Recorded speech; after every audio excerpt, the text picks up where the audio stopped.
পানির কি পরিমাণ স্রোত দেখে মনে হচ্ছে আমি কোনো সমুদ্র পাড়ে, কিন্তু এটা কোনো সমুদ্রও না আর এটা কোনো নদীও না, এটা কিন্তু বন্যার পানি।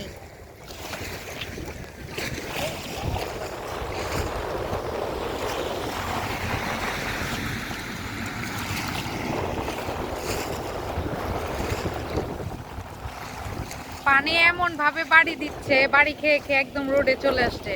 আর আকাশেও যে পরিমাণ মেঘ, এর মানে আরো বৃষ্টি হবে আর আরো পানি বাড়ার সম্ভাবনা। এই যে দেখ পানি, যে মানে আমার পর্যন্ত পানি উড়ে উড়ে চলে আসে।